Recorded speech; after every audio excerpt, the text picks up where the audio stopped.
Bon.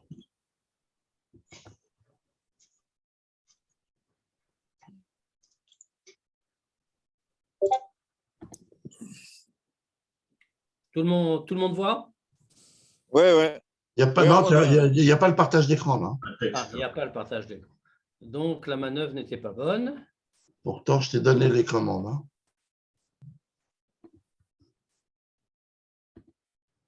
Non, non, c'est pas ça. Il y a un problème. Ah, ça y est. Non. Je suis là. Donc, ce soir est un grand soir, puisque nous allons commencer aujourd'hui le Higeret Hatshuvah. Il faut dire peut-être quelques mots d'abord du Higeret Hatshuvah. Le Higeret Hatshuvah, comme chacun sait, c'est la troisième partie du Tanya dans l'ordre. On a eu le Likutei Amarin, Sha'ar HaYichud Ve'emunah, et maintenant nous entrons dans Higeret Hatshuvah. Alors, Higeret Hatshuvah, parfois on l'appelle le petit Tanya, parce que dans le Tanya même, c'est un texte absolument fondamental, non seulement un texte fondamental, mais c'est aussi un texte où nous trouvons de grands chidushim sur la notion de Tshuvah, et qui pose vraiment les fondements de ce qu'est la Tshuvah. Le texte de Higeret Hatshuvah que nous avons devant nous n'est pas le tout premier texte.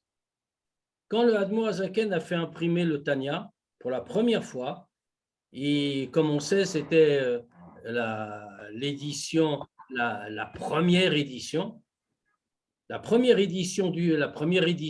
Tanya dans son ensemble, avec le Higeret Hatshuvah, il y avait une certaine version, on appelle la Mahadura Kama. Et puis ensuite, l'Admor HaZaken a apporté quelques corrections. C'était quand ensuite, et c'est très significatif. La deuxième édition, ça a été 6 ou 7 ans plus tard, et c'était après Pétersbourg, c'est-à-dire après que le Admor HaZaken était emprisonné, qu'il soit resté à Pétersbourg et qu'il ait été libéré. Alors, ça veut dire que depuis ce moment-là, on fait très bien qu'il y a des choses qui ont changé dans Chassidut. Qu'est-ce que ça veut dire? Ça veut dire que le Admor HaZaken, puisqu'il avait été emprisonné, mais qu'il avait été emprisonné, qu'on sait que son emprisonnement était dû à une accusation dans les mondes spirituels contre le dévoilement de Chassidut, et qu'ensuite le Admor HaZaken a été libéré, c'est-à-dire qu'il lui a été donné permission de diffuser la Chassidut. Et comme l'ont enseigné ses maîtres, le Baal Shem Tov et le Maggid de Mezrich, eh bien à ce moment-là, quand le Admor HaZaken a commencé à diffuser de manière beaucoup plus forte, beaucoup plus claire, et tout est devenu beaucoup plus explicite et beaucoup plus expliqué que par le passé, qu'avant Pétersbourg. Et donc ici, c'est exactement le phénomène que nous avons. Lorsque le Tanya a été imprimé pour la deuxième fois, donc c'était après Pétersbourg, et le Admor HaZaken a fait des changements entre la Mahadura Kama et la Mahadura Batra, la première édition et cette deuxième édition, et des changements significatifs, expliquant beaucoup plus profondément, beaucoup plus intellectuellement qu'est-ce que c'est que la Tshuvah, puisque c'est ça toute l'originalité du Higeret Hatshuvah. La Tshuvah, c'est un phénomène spirituel. La Tshuvah fait quelque chose de très profond, c'est quelque chose de mystique. C'est comme ça qu'on le prend généralement. Or, le Admor HaZaken, fidèle à sa Shita, Chabad, Chochma Bin Hadat, le Admor HaZaken vient et nous dit la Tshuvah, sa grandeur, tout ce qui est écrit par ailleurs dans des tas de Sfarim différents, c'est une chose. Mais la première chose, c'est qu'il faut la comprendre. Il faut comprendre ce que c'est, comprendre son essence, et on va savoir ce que c'est la Tshuvah. Alors, avant d'entrer dans le vif du sujet, d'aborder tout de suite le premier chapitre, il faut rappeler quelque chose, c'est qu'ici, il y a un grand chidouche du Admor HaZaken. Jusque-là, dans tous les Sfarim qui parlent des problèmes de Tshuvah, particulier dans les Sfarim de Moussar, etc., des grands Sfarim, hein. Je ne parle pas de bêtises, Chas Shalom, de grands Sfarim qui expliquent, des grands Chachamim, qui expliquent ce que c'est la tchouva. Alors, bien souvent, on les trouve associés à d'autres notions. Notions qu'il faut de ta'anit, faire des jeûnes, infliger des mortifications, toutes les choses qui vont permettre de mieux comprendre, pleine conscience de ce qu'est la tchouva. Et on pourrait imaginer, quand on lit ce Farim-là, que finalement, qu'est-ce que c'est que la tchouva? L'homme doit pleurer, doit regretter, et après on verra, peut-être on va accepter cette tchouva. Autrement dit, comme c'est quand on la présente comme ça, la tchouva est un phénomène intérieur, spirituel, mystique. Le chidouche du Admour HaZaken, c'est de dire que c'est pas que ces choses-là sont fausses, et on va en reparler dans le texte. Mais le cœur de la tchouva, c'est pas tout ça. Qu'est-ce que c'est que le cœur de la tchouva? Le cœur de la tchouva, c'est quelque chose de très clair. Et on va le démontrer tout de suite, hein, d'entrée de jeu. Qu'est-ce que c'est que le cœur de la tchouva? C'est abandonner la faute. Autrement dit, ça revient à l'homme de le faire. Ce n'est pas une question de mystique, si on peut dire. Ce n'est pas une question spirituelle. C'est une question concrète. Il faut abandonner la faute. On va voir tout ce que ça implique, bien sûr. Mais c'est ça l'idée. Faire tchouva, c'est abandonner la faute, sincèrement, ne plus la recommencer, ce qu'on appellera dans le texte azivat achet, l'abandon de la faute. C'est tout. Donc finalement, c'est très facile. Parce que quand on disait que la tchouva, c'est un phénomène spirituel, etc., alors on aurait pensé que c'est très dur et tout le monde n'y a pas accès.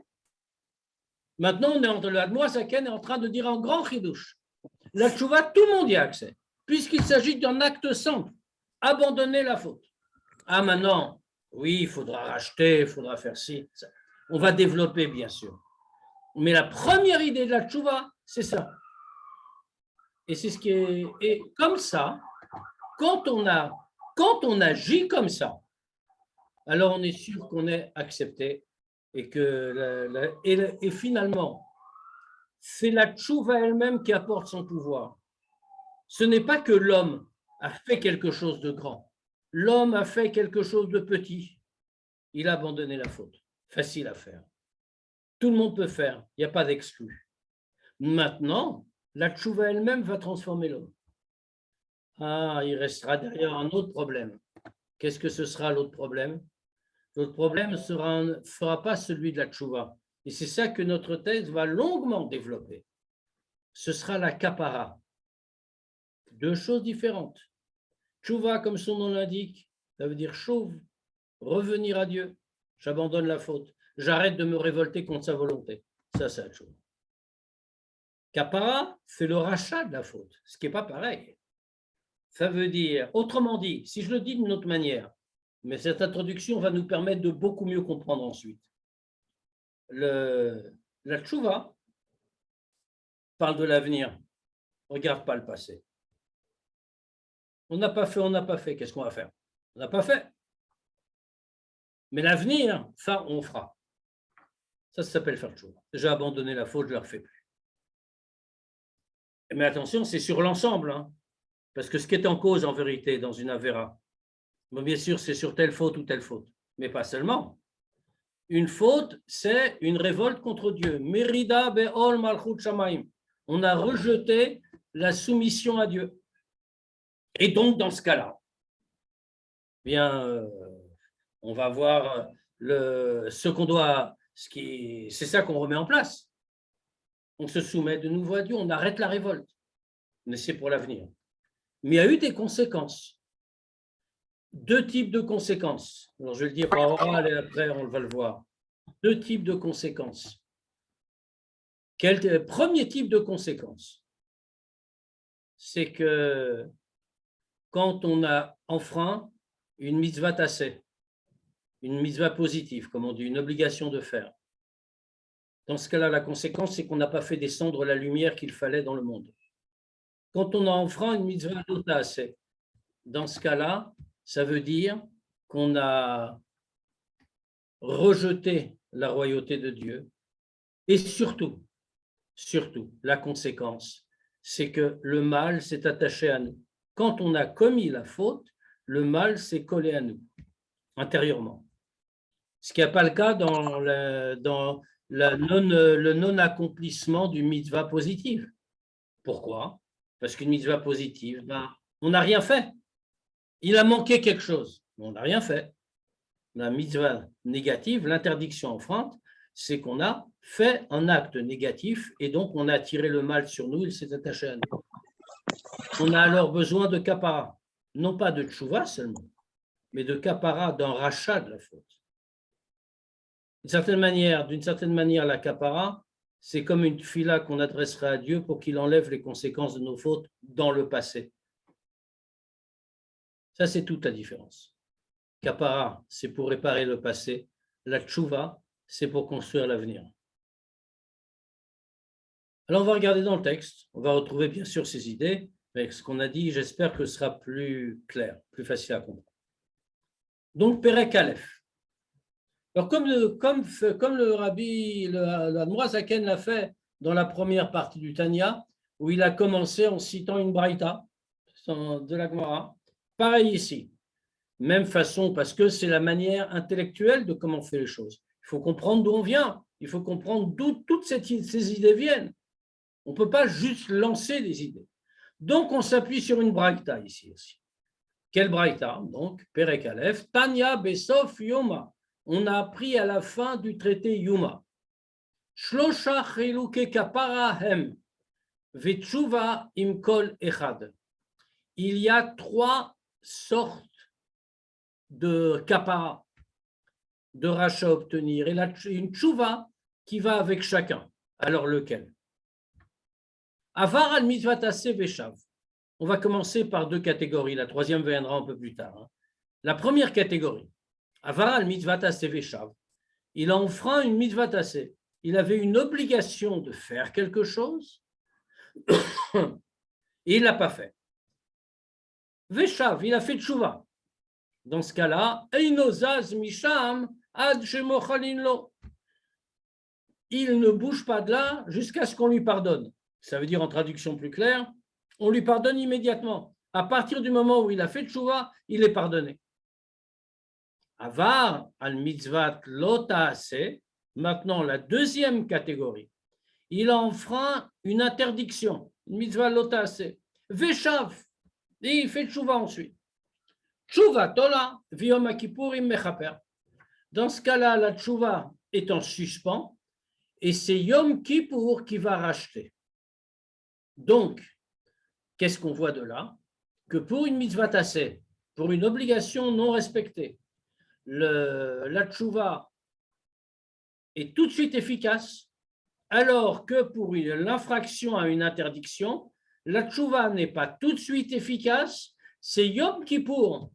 Seulement, il faut attendre la venue de Yom Kippour pour que ça efface la faute. Alors, bien entendu, on a ici une grosse question. Pourquoi? Pirouche. On regarde, d'ailleurs, bien entendu, l'Admor Zaken répond à cette question entre parenthèses, parce que ce n'est pas vraiment le sujet, mais la question se pose elle-même. Des afalgav, des lignan, que mitzvah taseh gdola, shedochet lo taseh. Parce qu'on voit que quand il est question de pratique concrète, la mitzvah taseh, l'obligation, repousse l'interdiction.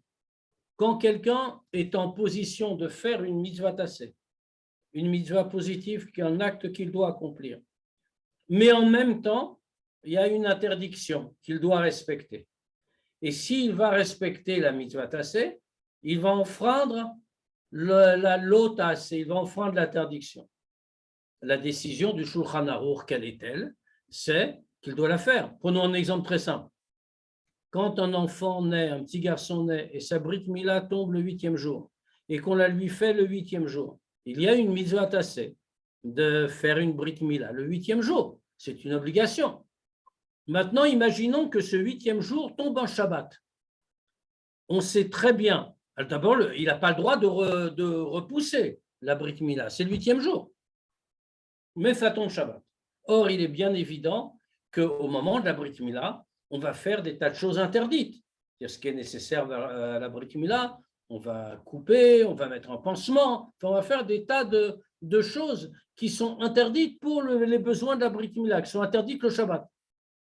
Et pourtant, nous dit-on, on doit quand même faire la Brit Mila le 8e jour. Pourquoi? Parce que c'est le principe, c'est ce qu'on vient de dire.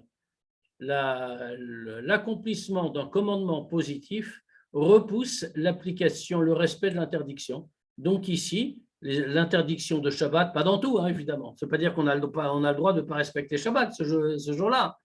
Mais ces travaux-là, précisément, nécessaires au Brit, proprement dit, et pas tout. Hein. Je ne veux pas qu'on déduise des choses exagérées. Je veux dire, si le traiteur vient pour le repas d'après la Brit Mila, il n'a pas le droit de préparer, faire la cuisine pendant Shabbat parce que c'est pour la Brit Mila. Non, on parle de ce que fait le Moël. Ce que fait le Moël, couper, mettre en pansement, mettre une pommade, etc. Enfin, toutes ces choses-là, eh bien, tout ça, il a le droit de le faire. Pourquoi? Parce que le commandement positif de la Mila a repoussé les interdictions de Shabbat concernées. Donc, a priori, si on regarde juste comme ça, la mitzvah tassé est plus importante que la mitzvah lo tassé, puisque la mitzvah tassé repousse l'application de l'interdiction. Donc, on aurait dû dire que le commandement positif est le plus grand. Mais s'il est plus grand, on voit que dans le cadre de la tchouva, ce n'est pas pareil. Pourquoi? Parce que quand quelqu'un a oublié une mitzvah tassé qu'il fait tchouva, on lui pardonne tout de suite. En revanche, pour une mitzvah, pour une interdiction, on ne lui pardonne pas tout de suite. Il doit attendre Yom Kippour. Ce qui voudrait dire donc que la mitzvah lo tassé est plus grave que la mitzvah tassé. Or, c'est le contraire de ce que nous dit le Shulchan Aruch. Pourquoi, en réalité? Alors, dans cette parenthèse, l'Admour HaZaken nous le dit très brièvement, on va le dire un peu plus longuement. Aïnu, mishum shaliede ki mitzvah taseh, mamshich or veshefa bo'olamot elyonim me'arat orenso baruchu. C'est parce que, par l'accomplissement du mitzvah tasseh, qu'est-ce qu'on fait? Un commandement positif. Que fait-on par ça? Eh bien, on fait descendre une lumière spirituelle dans les mondes supérieurs, qui est un rayonnement du Or Ein Sof. Comme Shkatu Bezoar, d'Afresh Memchet, des Ramar Pikoudin, pardon, et Inun Ramar Evarim de Malka, comme fait marqué dans le Zohar, que les 248 commandements sont les 248 membres du roi. Les mitzvot les mitzvot positives sont comparées à des membres. Pourquoi? Parce que de la même manière que chaque membre fait descendre la vitalité à partir du cerveau en lui pour l'animer, de la même manière les mitzvot sont appelés donc par le Zohar membres du roi, parce que chaque mitzvah fait descendre la vitalité du roi, on peut dire de Dieu, donc du Or Ein Sof, comme on dit ici, font descendre la vitalité de Dieu dans ce monde. Ça, c'est l'effet d'une mitzvah tassé. Et plus que ça, Gam al nafsho elokit, non seulement dans les mondes spirituels, dans les mondes d'en haut, mais même sur le nefesh elokit, sur l'âme divine de celui qui fait la mitzvah. Comme c'était marqué, Asher kideshanu bemitzvotav, qui nous a, alors il faut prendre kideshanu au sens strict, kideshanu, il nous a sanctifiés, c'est-à-dire il nous a rendu kadosh par ses mitzvot. Quand on fait une mitzvah, on devient kadosh. Qu'est-ce que ça veut dire? Qu'on fait descendre un niveau de gdusha supérieur sur soi-même.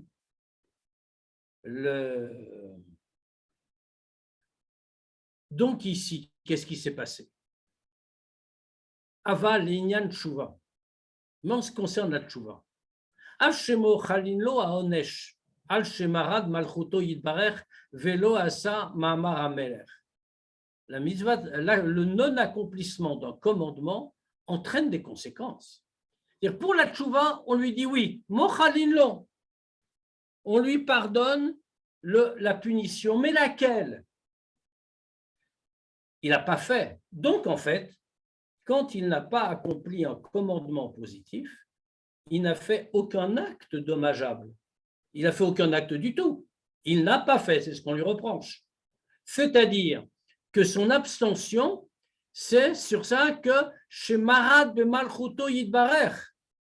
En fait, le fait qu'il n'ait pas accompli la mitzvah tassé, ça veut dire qu'il s'est révolté contre la royauté de Dieu.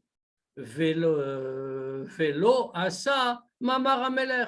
Il n'a pas accompli la parole du roi. Donc, en réalité, ce qu'on lui pardonne, c'est ça. Ce n'est pas la faute elle-même dans la réalité. La faute, il n'en a pas commise d'une certaine manière. Encore une fois, il n'a rien fait. Donc, concrètement, il n'y a pas de faute. Il y a une absence. Mais cette absence consiste en quoi? Il s'est révolté contre le roi, il n'a pas accompli son ordre. Ça, cette révolte contre le roi, et le fait qu'il n'ait pas accompli l'ordre du roi, alors c'est cela qu'on va lui pardonner par sa tchouva. Mais uniquement ça. Et donc, il n'aura pas de punition, ça lui pardonne tout de suite. Il a fait tchouva. Mais il reste quelque chose. Mikol makom, aor neda vechulu. Malgré tout, la lumière manque, etc. Comme on l'a expliqué, le but de la mitzvah tassé, c'est de faire descendre une certaine lumière dans les mondes spirituels et sur lui-même, et donc sur l'univers en général. Non, cette lumière-là, il n'a pas fait descendre. Ah, il n'a pas fait le contraire, d'accord? Il s'est juste révolté contre la parole de Dieu, il a fait tchouva, on lui a pardonné, mais on lui a pardonné que ça, mais la lumière n'est toujours pas là. Et c'est une chose très grave. Comme un marazal, comme les Chachamim nous disent, à propos du Pasuk, Meuvat lo yochal litkon, une erreur, une déviation qu'on ne peut pas réparer. Il donne un exemple. C'est celui qui n'a pas dit le schéma Arvit o Chuluf et Shachit, qui n'a pas dit le schéma comme il fallait. Il n'a pas dit le schéma le matin et le soir, ou le soir, peu importe. Ça veut dire, donc il n'a rien fait. Chav Shalom, il n'a pas invoqué d'idole, il n'a rien fait de mal. Mais malheureusement, qu'est-ce qui s'est passé? Cette lumière qui te fait descendre par la récitation du schéma le matin ou le soir, cette lumière-là n'est pas descendue. Et elle ne descendra plus jamais. C'est ce que nous disent les Chachamim. C'est meuvat lo yochal litkon. C'est une erreur qui ne pourra jamais être réparée. Parce que oui, d'accord, il fait tchouva. Demain, il va le réciter. À partir de maintenant, il ne va plus en manquer. Et bien, au Hachem, à partir de maintenant, tout ira bien. Mais la lumière descendra à chaque fois. Maintenant, pour le passé, il ne peut plus rien faire. Fêtez toutes les lumières qui devaient descendre hier ou avant-hier. C'est terminé. Donc, la lumière va manquer. Comme il dit, que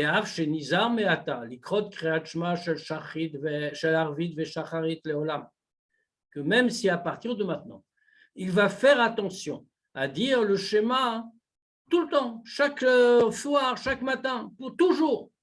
Mais toute cette chouva ne peut rien faire pour réparer ce qu'il n'a pas accompli une fois dans le passé, comme on l'a dit. La chouva fait pour l'avenir. Ce n'est pas le passé. Maintenant, comparons avec celui qui enfreint une interdiction. Ça nous permettra de comprendre pourquoi on est plus exigeant pour réparer l'infraction à une interdiction que pour réparer la non-application d'un commandement, alors que pourtant, la mitzvah tassé, le commandement, l'emporte en importance sur l'interdiction. Pourquoi? Donc, on a compris le système pour la mitzvah tassé. Mitzvah tassé, il n'y a pas d'acte, il y a un manque. Quand on lui pardonne tout de suite, c'est parce que ce qu'on lui pardonne, c'est qu'il s'est révolté contre Dieu. On ne lui pardonne pas ce qu'il n'a pas fait. On ne peut pas lui pardonner ce qu'il n'a pas fait. On lui pardonne sa révolte. Mais ce qu'il n'a pas fait, il ne l'a pas fait. Et donc, puisqu'il n'a pas fait, il ne pourra pas le réparer. mais la lumière reste manquante. Il faudra voir qu'il y a un degré de capara, mais ça c'est encore dans un deuxième temps. Il faut avancer point par point. Veover à la mitzvah totas, c'est maintenant celui qui commet une infraction. À l'idée chez Nidva Kara Benavsho, alors qu'au contraire, celui qui enfreint une mitzvah lotas, il enfreint une interdiction. Alors dans ce cas-là, que se passe-t-il? Comme il a enfreint une interdiction, ça a entraîné une conséquence très claire. Le mal fait coller, fait attacher à son âme. Autrement dit, lui, il a fait un acte. Ce n'est pas comme dans le cas de la mitzvah tassé, où il n'y avait pas d'acte. Là, il y en a un. Il est négatif, malheureusement.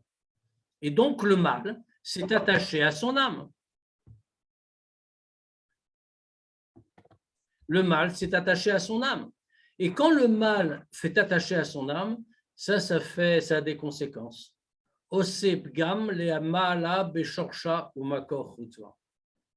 Le mal s'attache à toute son âme. Et donc, ça produit un défaut en haut, dans la source de son âme, de là où elle provient. Donc, où elle provient, Belvushim de Yud Sfirot de Asya, dans les Levushim, des 10 Sfirot de Asya, du monde de Asya. Alors, pourquoi ce degré-là particulièrement? Ce degré-là particulièrement parce qu'en réalité, c'est le degré le plus bas avant que la Neshama s'habille dans le corps. Donc, l'Admour HaZaken a voulu citer particulièrement ce degré pour dire ça va jusque-là. Mais on va voir pourquoi. Ce n'est pas seulement négatif, ce qu'on est en train de dire. Comme c'est marqué dans le Tikkun Zohar, Levushin Tekinatlon de Minayu Pachin Nishmatin Lebne Nasha. Tu as fait des Levushin que de là viennent les Neshamot des hommes. L'écart, en kapara les nafsho. C'est pour ça qu'il n'y a pas de rachat possible pour son âme. Vélo les maala, et pas plus haut, et pas en haut. Ad Yom Kippourim, jusqu'à Yom Kippour. Pourquoi Yom Kippour? On reviendra plus loin dans le Higeret HaTshuva, la puissance particulière de Yom Kippour qui permet d'effacer toutes les fautes. Kmosh Katouf, comme il est écrit, on le voit dans les psukim, Vechiper ala Kodesh metumot ne Israël ou mepichem vechulu, et il va racheter dans le Kodesh, c'est-à-dire dans le Kodesh de Yom Kippour, il va racheter les tumot, les impuretés des Bnei Israël et leurs fautes, etc. Un autre pasuk, Lifne avaye titaou, et qui nous dit Lifne avaye titaou, purifiez-vous, Lifne avaye, devant avaye. L'ifne avaye daika, et on souligne, c'est précisément l'ifne avaye, c'est-à-dire à un niveau encore plus haut que le nom de Havaye. Sinon, la kapara ne pourrait pas se produire. C'est pour ça que ça marche, parce que c'est un degré très haut. Donc, qu'est-ce qu'on voit? La reine, en lilmod mikan shum kula chave shalom bemizotase ou bifrat betalmud Torah. Et donc, il ne faut déduire de ce qu'on a dit, du fait que la tchouva est immédiatement accessible pour un commandement, alors qu'il faut attendre Yom Kippour pour une interdiction, il faut déduire aucune facilité, chas v'shalom, pour une mitzvah tassée, parce que simplement, ce n'est pas le même effet. Oui, la mitzvah tassée, le commandement repousse l'application de l'interdiction, comme on l'a dit pour la Brit Mila. Et oui, elle est plus importante de ce point de vue-là. Mais on confirme la tchouva. Quand on n'a pas fait une mitzvah tassée, on a juste, si on peut dire c'est très grave, mais la conséquence c'est qu'une lumière n'est pas venue. On n'a pas attiré le mal. Quand on enfreint une mitzvah lo tassée, on a attiré le mal. Et le mal, on l'a fait s'attacher à nous. Et donc, il faut quelque chose pour racheter ça. Et il y a seule la puissance du Yom Kippour, même après notre tchouva, seule la puissance du Yom Kippour est à même de retirer les traces de la faute. Alors, mais donc, on voit bien que c'est deux sujets différents. Et il ne faut pas déduire que finalement une mitzvah tassée, ce n'est pas très important. Mais c'est le plus important, c'est les mitzvot tassées, ce n'est pas vrai du tout. C'est le contraire. Quand on le voit du din dans Shulchan Aruch. Mais pour la question de tchouva, oui, c'est plus difficile pour une mitzvah, l'ota assez. Vadraba, et au contraire, on voit l'importance de la mitzvah tassé. Amrou Hazal, Vitera Kadosh Bokhu al Avodazar Avechulu, Av Shehen Kritot ou Mitot Beddin, Velo Viter al Bitul Talmud Torah. Et au contraire, les Chachamim nous ont dit, Dieu a renoncé, il a pardonné sur la Avodazara, sur la suite, le Chulu, Vechulu, etc. C'est les deux autres, les copains de Avodazara, Shfichu Damim, le meurtre, et Gilou Yarayot, les relations interdites. Dieu a pardonné tout ça. Afshen Kritot ou Mitot Beddin, bien que ce soit des actes extrêmement graves qui sont punis de karet, la peine de retranchement, ou une peine spirituelle, mais très grave, ou Mitot Beddin, ou des cas de condamnation à mort par le tribunal humain. Mais Dieu a laissé tout ça de côté. Velo viter abiltut Talmud Torah. Et on voit qu'il n'a pas, en revanche, il n'a pas mis de côté celui qui n'étudie pas la Torah. Alors qu'il a le temps, qu'il pourrait le faire, il ne le fait pas. Donc, nous voyons de là que Dieu ne renonce pas à une mitzvah tassée, par exemple Talmud Torah, ce qui est cité ici, mais il a pu renoncer sur des interdictions qui sont pourtant tellement graves. Donc, on voit bien que la mitzvah tassée l'emporte en poids spirituel sur la mitzvah lo taaseh, mais qu'en termes de tchouva, la mitzvah lo taaseh est plus dure à effacer parce qu'elle a fait descendre le mal. Maintenant, qu'est-ce qu'on voit ici? On voit quelque chose aussi, et de manière plus optimiste. C'est qu'on a dit que finalement, ça a touché le mal qui est venu, ça a touché jusqu'à sa source. Mais ça veut dire aussi que quand il fait tchouva, il libère tout ça. C'est-à-dire que sa tchouva, sa simple tchouva. Et qu'est-ce que c'est sa tchouva? Ce n'est pas la kapara, comme on a dit. La tchouva, on l'a définie. C'est azivat achet. On a abandonné la faute. On y a renoncé, on s'engage très sincèrement à ne plus la refaire. Ça, cet abandon de faute, ça touche aussi dans la source. Autrement dit, même quelqu'un qui est très bas et qui ne fait qu'avoir fait tchouva finalement, ce qui est très simple, dire les mots, dire je regrette, on va le voir plus loin. En réalité, faire que la tchouva, c'est juste abandonner par commencer. Mais on va le dire tout de suite. Abandonner par recommencer, autrement dit, il suffit maintenant de dire je renonce. On voit que l'Admour HaZaken ici n'a même pas dit qu'il faudrait le vidouille, alors que le vidouille pourtant, et on va revenir dessus, reconnaître sa faute, l'avouer. Non, la tchouva, il faut dire qu'il faut avoir la volonté claire d'abandonner la faute et de renoncer. Maintenant, il y a une troisième catégorie qui est plus grave, qui est particulièrement plus grave. Donc, le Admour HaZaken l'a mise de côté pour nous en parler. Celui qui est dans ce cas-là, Ava al-Kritot ou Mitot Beddin, celui qui a enfreint certaines interdictions, mais des interdictions particulièrement graves. C'est pour ça que l'Admour HaZaken les place de côté. Quelles interdictions? Celles qui sont punies de la peine de karet, de retranchement spirituel de l'âme. C'est une peine qui est attribuée par Dieu, comme on peut l'imaginer, extrêmement grave. Et Mitot Beddin, c'est les infractions qui rendent passible de la peine de mort par un tribunal humain. Dans ce cas-là, que nous disent nos Chachamim? Tchouva, veyom akipurim tolin. Dans ce cas-là, la tchouva et Yom Kippour sont là et sont suspendus. Ça ne réalise pas encore la totalité du processus, même avec Yom Kippour. Veyisurin memarkin. Et ce sont les épreuves qui viennent et qui vont nettoyer.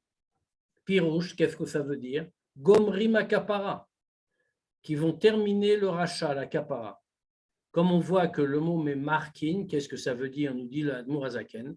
Vous melachon merika ushtifa, ça veut dire nettoyer. Les tzartzeach hanefesh, pour faire briller l'âme comme elle était.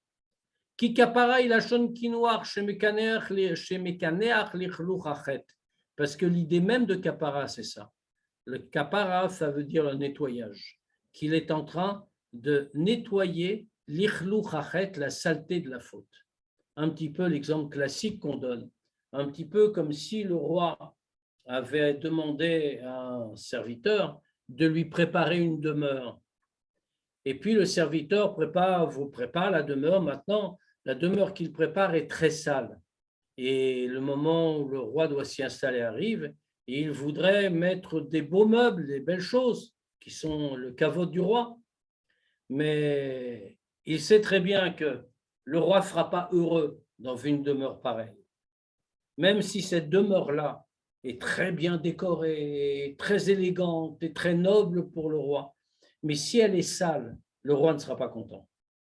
Donc, il comprend de lui-même que ce qu'il faut faire, c'est d'abord nettoyer la demeure, retirer toutes les saletés, les souillures qui y sont. Et seulement après, il pourra mettre les beaux meubles et tout ce qui fait un cavote pour le roi. C'est la même chose. Donc, la tchouva, tout ça, c'est très bien, mais ici, les souillures sont trop grandes. Donc, il faut d'abord nettoyer. Ça, c'est l'idée des Issourim. Chez Neymar, comme il est dit, Ufakati bashevet pisham ubengayim avonam. Et je me souviendrai avec le bâton de leur faute et avec des plaies de leur faute, autre catégorie de faute. Adkan lachon abraïta. Bon, maintenant, l'Admor Hazaken vient de terminer de nous expliquer le texte de la Braïta. À partir de ces points-là, qui sont les points fondamentaux, on va retrouver les grandes idées et les définitions de ce qu'est la tchouva. Vine, mitzvah tchouva mina Torah, c'est ce qu'on a dit depuis le début. La mitzvah de tchouva dans la Torah, puisque la tchouva est une des mitzvot de la Torah, bien sûr. Cette mitzvah-là de tchouva, c'est azivat achet bilvad. C'est uniquement abandonner la faute. Alors, comme on l'a dit, même s'il y a bien sûr un aspect spirituel qu'on va développer, ça ne veut pas dire qu'il n'existe pas. Mais la définition de la tchouva, ce n'est pas ça et c'est important parce que ça la rend accessible à tous. C'est azivat achet, seulement ça. Abandonner la faute. Et d'ailleurs, l'Admor Hazaken nous donne tout de suite la preuve. Quelqu'un pourrait dire non, mais voyons, la tchouva fait un sentiment du cœur, c'est des choses très profondes. Qu'est-ce qu'on est en train de nous dire?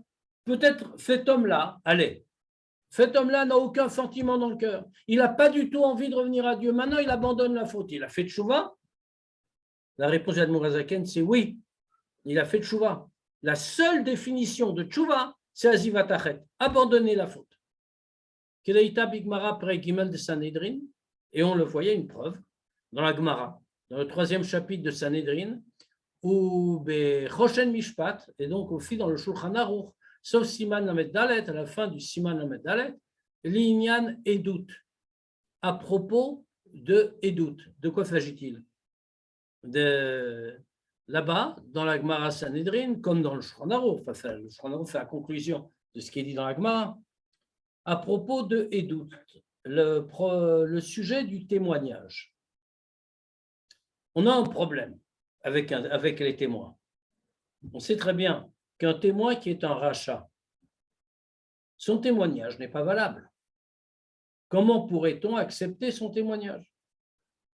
Donc, en vérité, c'est un vrai sujet.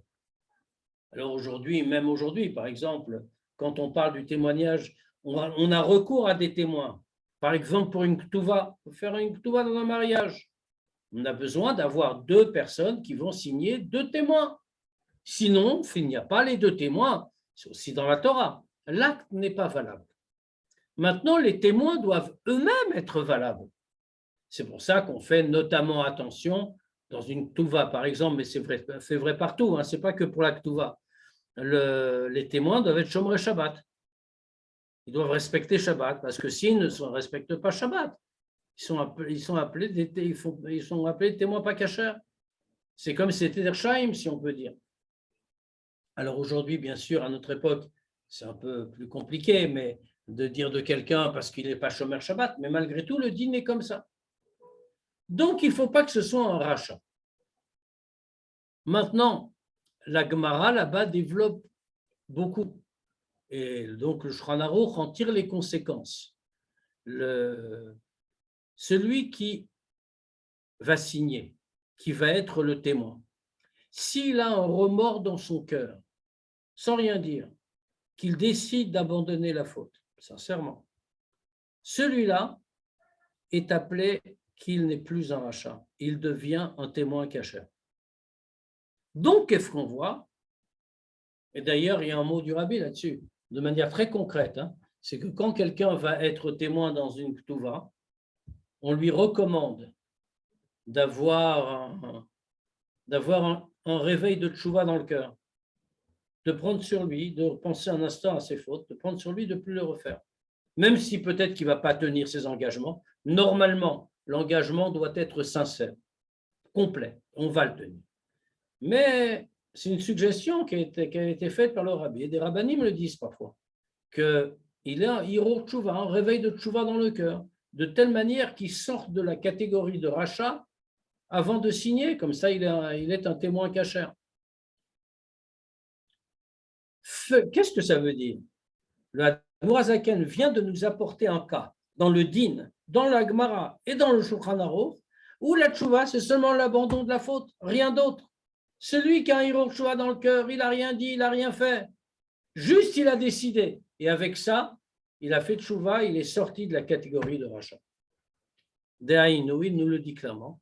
Chez Yigmor Belibo Belev Shalem, c'est-à-dire qu'il va décider dans son cœur, d'un cœur entier, les Baal Yashuv Od Lechisla, Limrod Malchuto Yitbarer, qu'il ne va jamais retourner à sa folie de se révolter contre la royauté de Dieu. Velo Yavor Od Mitzvat Amelech Haveshalom, et qu'il n'enfreindra plus jamais la mitzvah, l'ordre du roi Haveshalom, Hen be mitzvah tase, hen be mitzvah lotase. Là aussi, c'est un chidouche de Admorazaken. On aurait pu penser, qu'est-ce que fait la tchouva? C'est sur une faute. Quand il fait tchouva belev, comme on a dit, la tchouva dans le cœur, il décide, il a fait une avéra sur une faute. Donc, il va faire tchouva sur cette faute-là, s'engager à ne plus la refaire. Ça, c'est la logique. L'Admorazaken nous dit, non, c'est pas ça la tchouva. Hein. C'est vrai que c'est que Azivat Achet, c'est seulement abandonner la faute, mais c'est pour l'ensemble qu'il prend sur lui. Pourquoi? Parce que quelle que soit la faute qu'il ait commise, c'est dans tous les cas, c'est un fait, il fait révolter, il a rejeté la soumission à Dieu. C'est ça que ça veut dire, quelle que soit la faute. Donc, il va prendre sur lui, de manière très sincère, de ne plus enfreindre une mitzvah, un ordre du roi, mitzvah tassé, mitzvah lo tassé. Et donc, dans ce cas-là, ça veut dire que c'est sur l'ensemble, ce n'est pas sur la mitzvah enfreinte, c'est sur l'ensemble, de manière générale. Vezeo Ikar, on va aller encore un petit peu plus bas. Vezeo Ikar Pirouche Lachon Tchouva. Et ça, c'est le point central du mot Tchouva. La Chouva el Hashem. Tchouva, ça veut dire le retour. C'est le sens du mot, au sens strict. Revenir à Dieu, Bechol Libo, Bechol Nafsho, de tout son cœur et de toute son âme. Les Ovdo pour le servir, Velishmor Kol Mitzvotav, et garder toutes ses mitzvot. Comme c'est écrit, Yazov Racha Darko, que comment on fait d'être un rachat, nous dit-on. Le rachat va abandonner sa voie. Veishaven Marshavotav, et l'homme qui fait des fautes va abandonner ses pensées. Veyashuv et il va retourner à Dieu. Puisqu'il a abandonné, maintenant il retourne à Dieu. C'est ça, la tchouva en substance. Ou Parshat Nitzavim Ktiv, et dans la Parshat Nitzavim, c'est écrit Veshafta adavaye elokecha veshamata bekolo vechulu. Tu vas revenir à vaye elokecha, à Dieu, et tu vas écouter sa voix, etc. Et comment dit-on? Bechol levavra, tout ton cœur. C'est-à-dire que l'abandon de la faute doit être sincère. Comme il est écrit, Shuva Israël adavaye elokecha. Reviens Israël jusqu'à Dieu. Ashivenu Avayelecha, Dieu ramène-nous à toi. Autrement dit, c'est bien de ça qu'il s'agit. Tchouva, c'est grâce à l'abandon de la faute, grâce au rejet de la faute, alors on va revenir à Dieu et s'attacher à lui d'un cœur sincère par notre seule décision.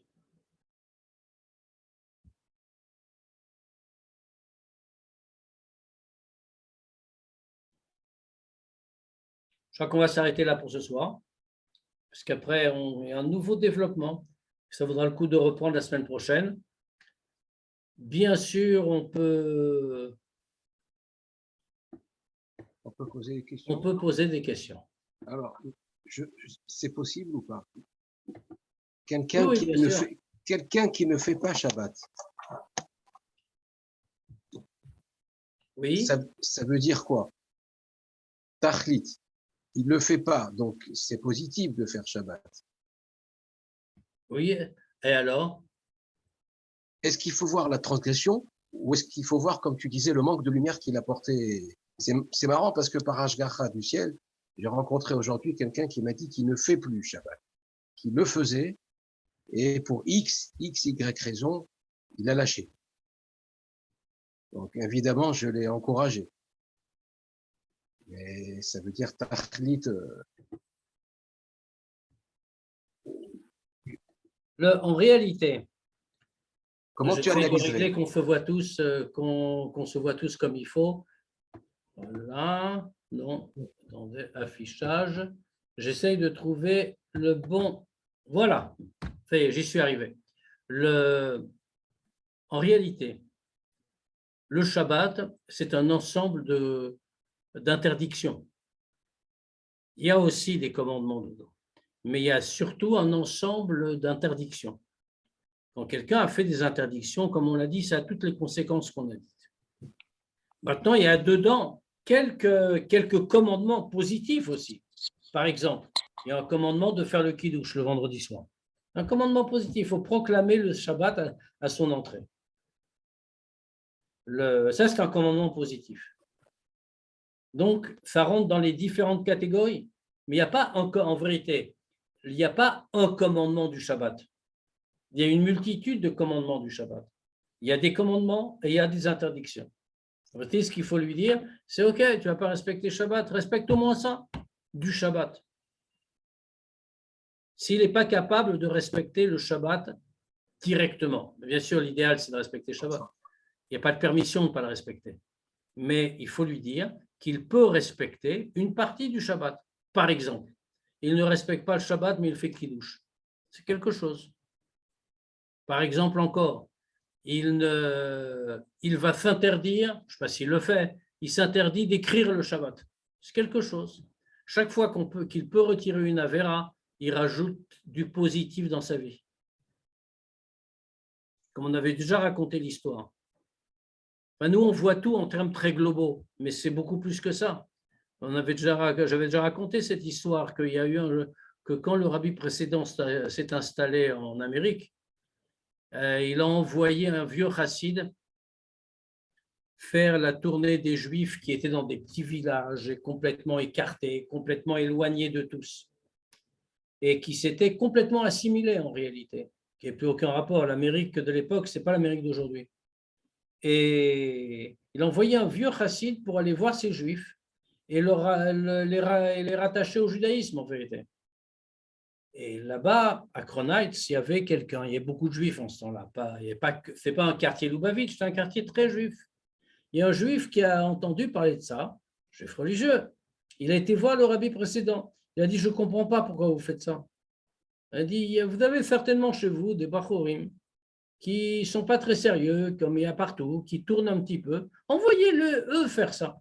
Mais un vieux chassid comme ça, dont la tfila est très importante, dont l'étude est très importante, laissez-le étudier tranquille.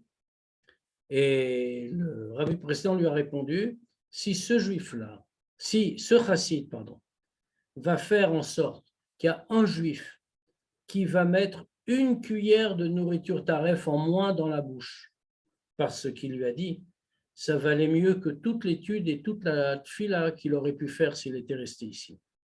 Qu'est-ce que ça veut dire? C'est-à-dire que nous, on voit les choses très globalement. Mais dans la réalité, chaque acte est important. Ce juif-là, le règne précédent n'a pas dit s'il va convaincre un juif de manger cachère. Ah non, il a dit il y a une cuillère de nourriture treif qu'il allait vouloir manger et qu'il ne va pas manger ce jour-là. Peut-être Rav Shalom le lendemain, il l'a mangé ou 2 heures plus tard. Mais ça, en soi, c'est important. L'effort qu'il a fait pour cette cuillère en moins, il peut être aussi colossal que quelqu'un qui va faire, tu vois, je veux dire, 50 choses. Bien sûr. Donc, son Mais intention, c'est elle même est pas une énorme. question d'effort. C'est même pas une question d'effort. Parce que ça, c'est déjà du spirituel, c'est déjà de la avoda. C'est même pas une question d'effort. Il ne l'a pas mangé. Faf est une interdiction. Ben, il ne l'a pas faite. C'est pareil pour quelqu'un qui, Chas Shalom, ne respecte pas Shabbat. Okay, il faut qu'il respecte Shabbat. Il faut qu'il respecte tout dans Shabbat, dans chaque détail. Il ne veut pas qu'il fasse une avéra en moins. S'il a l'habitude de je ne sais pas, je dis n'importe quoi, il a l'habitude d'allumer la lumière, il n'allumera pas la lumière. Il va mettre une minuterie. Le reste, il ne fera pas. Mais ça même, ça va l'entraîner à faire. Il ne faut pas lui dire que le reste, il ne fera pas. Le reste, il fera.